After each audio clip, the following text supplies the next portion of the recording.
You may be looking at your first job, thinking of switching industries, or maybe just curious of how you can get rich as fast as possible. If this is you, keep watching. Hey guys, this is Clarence, and today we're going to do the first half of a two-part series of getting rich. So the first part we're going to talk about today is the top 5 skills that can get you there. So I've covered quite a few videos on investments, you can check it out if you like. But to make it more short and sweet, today we're going to focus on job-related skills. So let's go! Number 1, director level.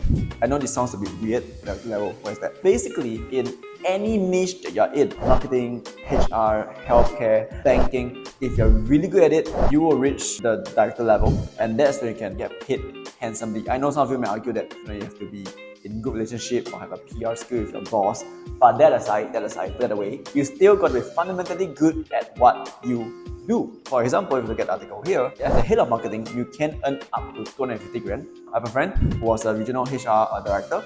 She's also paid around 250,000 a year. So for healthcare, if you look at the website here, for GP and specialists, you can earn up to 256 grand a single year. So for bankers, I think most of us already know, when they start working, they can already get a decent pay grade. But of course, you really want to go up the ladder and earn maybe that golden 6-digit figure. What the route happens to be like, it's from the banker role, you go out to a team lead, and private banking where you can serve the higher net worth people. So for healthcare, to really reach the cream of the crop, it takes around 6 years to complete your MBBS.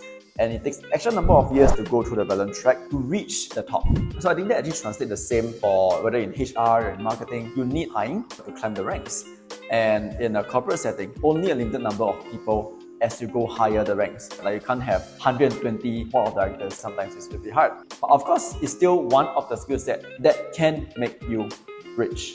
Number 2, leadership. Once you're able to reach the rank of director level, if you have this skill, you're able to inspire the people to work with you, to fight with you, or better yet, work for you and fight for you because they want to be under your lead.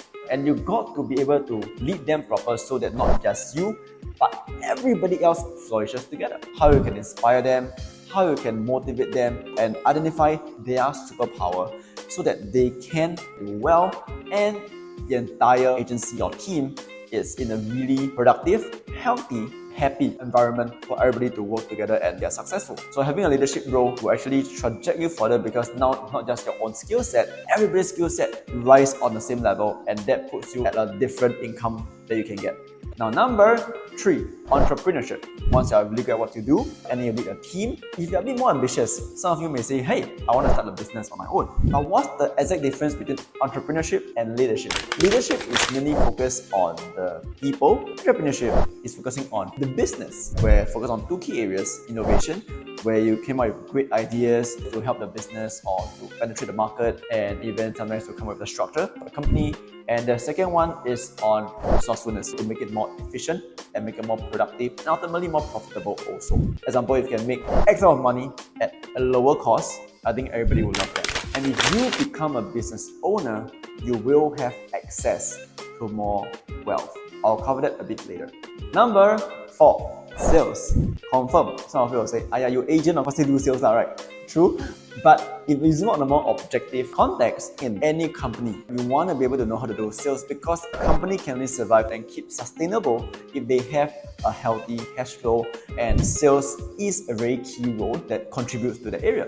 If you are able to master sales, that can get you rich. Even as I quote from Indie.com, sales is a scalable skill set with unlimited earning potential. You can bring in lots of profit. And being close to a decade in the sales industry, I will actually summarize it in 2 key areas: in communication and adaptability. Communications is, of course, how you speak and how you communicate. That goes into NLP and all that. And for adaptability, is because you're speaking to different people, and you're going to be able to adapt to different personality types so you can communicate more effectively. Number 5, having a niche skill. For example, acting, public speaking, singing, dancing. Think about it, look at all the singers. Taylor Swift. You know how much she earned from Eras Tour? Look at the article here. Per performance, she gets $13.6 million. And even for acting, Robert Downey Jr., remember the Spider-Man movie? He appeared in the suit. After that, he said one of my favorite lines is, "If you're nothing without this suit, then you shouldn't have it." that appearance, he get millions. Even for public speaking, here are the public speakers that you know about, like Brian Tracy, Tony Robbins. They are some of the richest people in the world. When you are in this zone, you probably heard this many times from your parents say, go get a real job. Stop fooling around. But if you are at the cream of the crop level, you are earning a lot of money. So some of you may ask, hey, you never mentioned tech.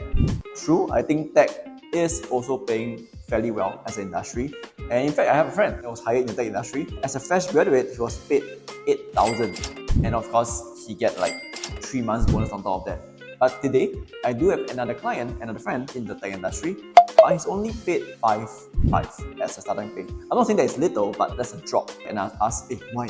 He said, oh, AI law. And then what do you mean? Basically, he mentioned that they don't have to pay that high of an income because AI can make the job easier. And even if I quote from NVIDIA's CEO, he also mentioned that don't focus studying on coding because AI will replace them. So yeah, I think tech have mini sectors inside that can pay well, but of course with a really fast pace of evolving, that highest paying role keeps shifting around. So those are 5 skill sets that can make you a lot of money. You realize there is a similar vibe to it. So if you look at the Pareto principle, it states that 80% of the wealth is owned by 20% of the people. And while the numbers may be slightly different, it is best illustrated by Robert Kiyosaki's cash flow quadrant. Employees, self-employed, business owners, investors. Statistics suggest that 90% of the population belongs to the employees and the self-employed quadrant, while only a good 10% belongs to the business owners and investors quadrant. And look at it below, the 90% own only 10% of the wealth, while business owners and investors, they own 90%. Of course, if you're an employee and under the director's level, I think you're not too far off, where you can earn a decent and handsome income also. And for self-employed, be it an insurance agent, property agent, if you're cream the crop, you also can command a higher pay. So this makes it much clearer that your technical skills alone may not be enough to make you rich. However, that doesn't mean you need to become a CEO tomorrow. Most wealthy business owners started with a technical skills that they eventually became really good at. So one of the ways you could start is learning a lucrative skill to be really good at it. But of course, this got to interest you. At the same time, also build skills as an entrepreneur. So if you move in that direction, the choice, not obligation, but the choice of becoming a business owner or investors actually opens up. By then, you can decide whether you want to go for more. There's a choice available. But if you think that by then you're comfortable with where you're at, you can also make that choice. So you're placed at the position of power to make good decisions for yourself. So wherever you may be right now, whether you are looking for a new career path or even in the process of personal development, I do hope this video helps. If you like it, let me know in the comments below and subscribe to my channel for more videos like this, and I will see you in the next one. Oh yes, anyway, my team is expanding and I'm recruiting new members for my team. So if sales is something that interests you, let me know. Bye!